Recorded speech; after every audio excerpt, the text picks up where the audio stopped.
Hello everyone, I am Raksha and I welcome you in my YouTube channel Raksha's English Club. So today is day 4, part 2. We are going to discuss next 10 basic grammatical mistakes. Yes, in the part 1 we had already discussed 5 grammatical mistakes. Now today we will discuss next 5. So the 6th grammatical mistake is of preposition, which can be happen to you. Prepositions like in, on, under, at. Yes, these are the prepositions. But these words give information of time, location and direction. But one preposition can give different meaning in different contexts. For example,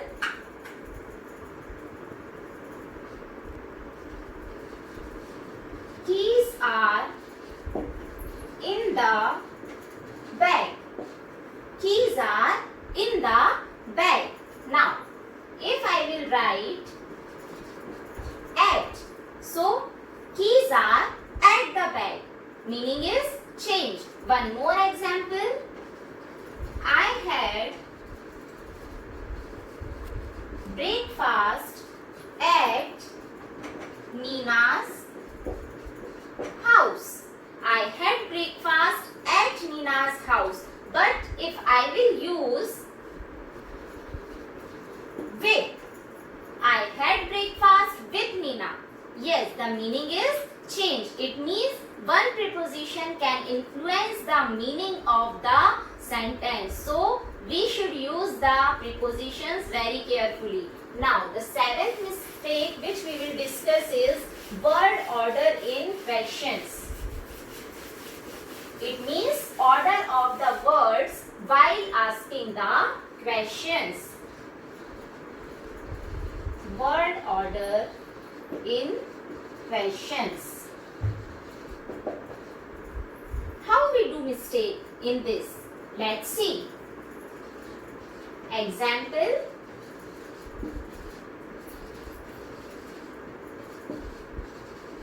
We can go to mall tomorrow. We can go to mall tomorrow. Yes, my expression is correct. But the question frame is wrong. Why? Order of the word. Yes, the can should come first, then we. Then the question framing will be correct. Can we go to mall tomorrow? Now it is correct. Now, second example. What you are preparing for dinner. What you are preparing for dinner? Expression is correct, but order is wrong. Where? Here. What are you preparing for the dinner? Now, the frame of the question is correct. So, what should be the order of the question? Order of the question should be first question word, second auxiliary verb, third subject and fourth main verb. Yes, this is the correct order of framing the question. Now, third mistake.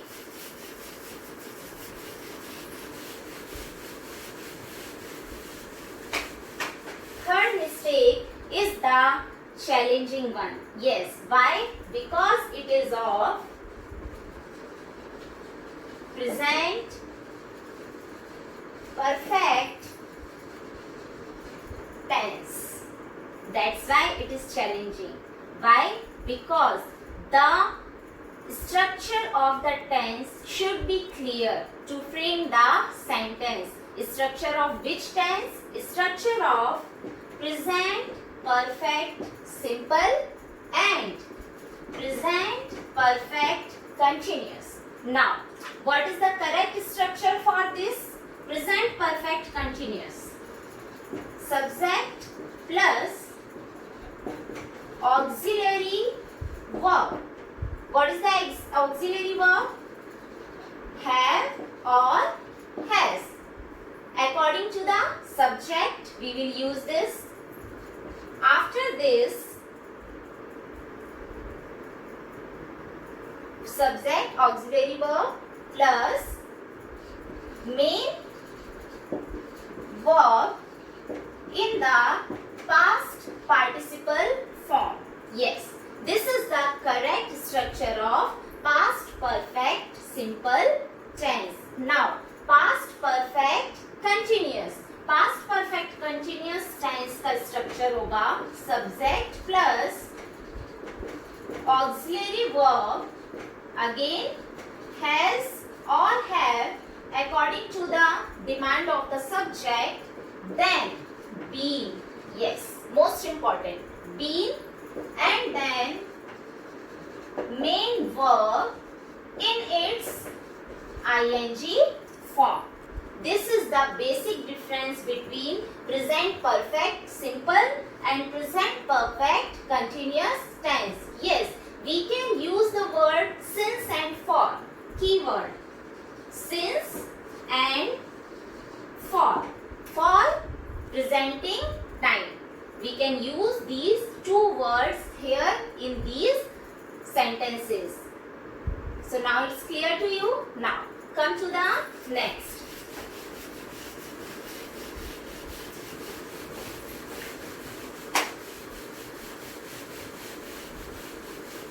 Next grammatical mistake which can happen to you is with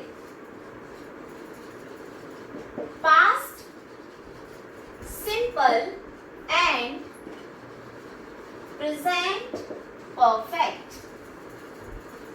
These both are about past. These both are about past. But what is the difference?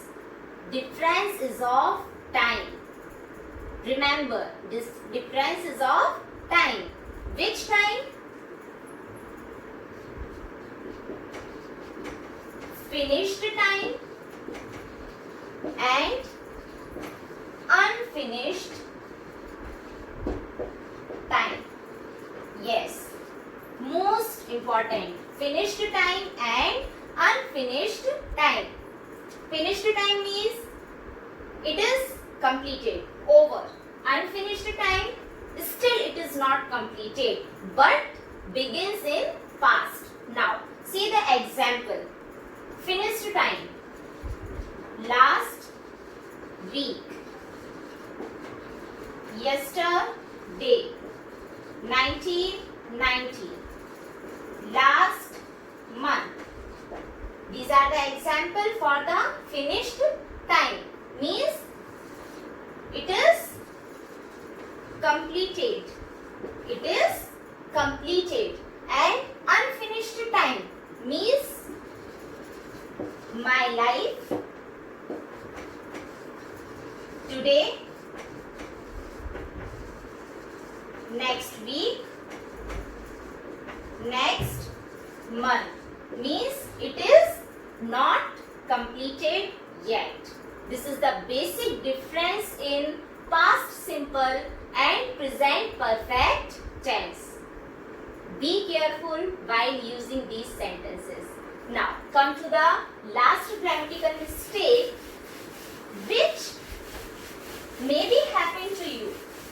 Not always, but sometimes it can happen. What's that? It's of adjective.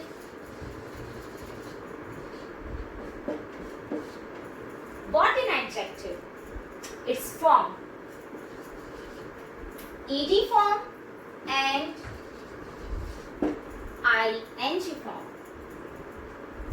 It's not a big difference between these two forms of adjective, but while using in the sentence, it will change the meaning of the sentence. How? We will see here.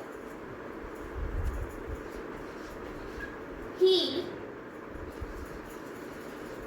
feels bored. He feels bored. He feels